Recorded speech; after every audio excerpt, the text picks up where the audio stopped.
So, the Bengals are just eating W's left, right, and center. I mean, they're just winning every single day, and it's absolutely hilarious. So, Erick Kendricks is one of the many linebackers who were surprisingly cut from their NFL team this offseason. The next guy on the list could be Patrick Queen. There is some talks about the Ravens moving on from Patrick Queen now that we signed Roquan Smith to his big deal. It's not 100% confirmed, but now there's talks about that. And every linebacker that hits the market brings Jermaine's Pratt price down. It brings his price down immensely. Because you got to think of it like this. If Jermaine Pratt was the only guy on the market, right? He was the only guy, only middle linebacker there, like the best name. He would command every single NFL team. All 32 teams would be looking straight at him, right? Well, when there's Bobby Wagner, then there's Erick Kendricks, then there's possibly Patrick Queen, Levante David got cut. You know, you go down the list here with all these players now hitting free agency.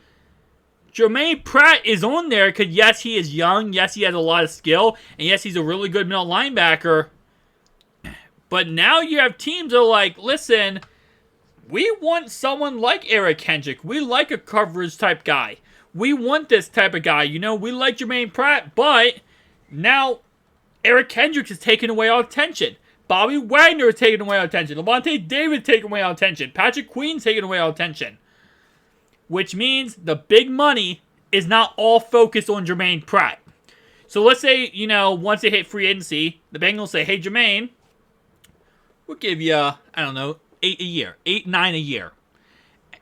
If he was the only middle linebacker in free agency, he might be like, bro, they just offered me $17 million a year. What are you talking about? But because there's so many names on free agency, so many players, you know, in the pool, he's not going to get those offers. He's not going to get those crazy, insane offers. He might get one really good offer, but then he kind of now is like, okay, well, do I want to go to that team? Let's say one team out there might offer him $11 million. Or do I want to go back to Cincinnati where I have a chance to win a Super Bowl? I get $8 million, which is $3 million less, but I have a chance to win a Super Bowl. Obviously, since he's going to say, listen, we'll give you more play time, Logan Wilson. And he's going to say, okay, I'll play with you guys again. I 100% think Jermaine Pratt's coming back. And I was very optimistic about this. Where I was just like, I don't know if this 100% going to happen. It's possible. I don't want to get the hopes up of Bengals fans here. But after all these players getting cut, and this is just the beginning. We have 8 more days before free agency, guys.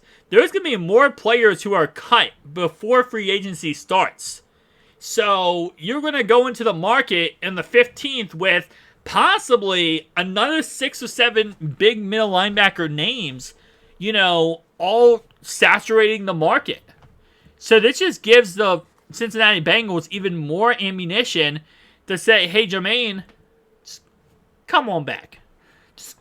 Get over here. Come on, let's go get coffee. Let's go get coffee. Let's go get, let's go work out a 4-year contract.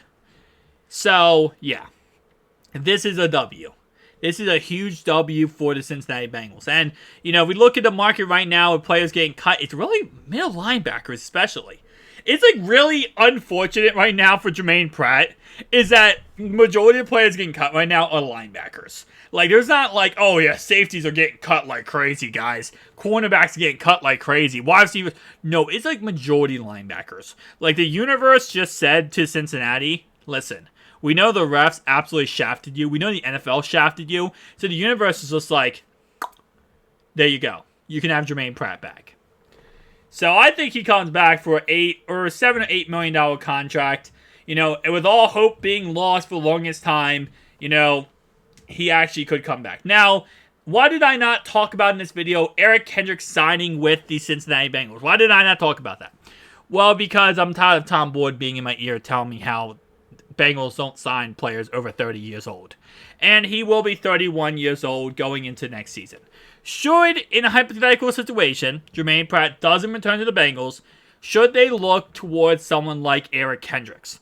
Okay, so Erick Kendricks is a coverage safety. Oh, sorry, coverage linebacker. Safety. Oh my God. He's a coverage linebacker. He has really good speed. He has really good coverage ability, but he's not a guy who's going to get after the quarterback. He's not really a Jermaine Pratt. He's not going to be that great in the run game. He's going to be majority just hovering back and making plays like that. That's not a big deal at all. You know, you look at the Ravens got Patrick Queen because Patrick Queen is the run defender, right? Roquan Smith now is more or less the coverage guy. It's nice to have a 1A, 1B type scenario. So could you pair up Erick Kendricks with Logan Wilson? Absolutely. Could you pair him up with Logan Wilson and, have a nice little, like a 1A, 1B type scenario? Absolutely. The problem with Erick Kendricks is he's going to cost an arm and a leg. He pretty much is going to cost a lot of money. He probably will cost, overall-wise, more money than Jermaine Pratt. That's why this is so good for the Bengals that he is on free agency.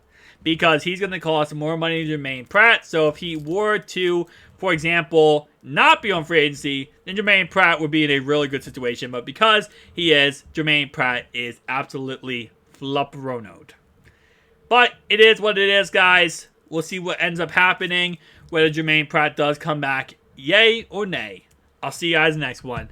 Peace out.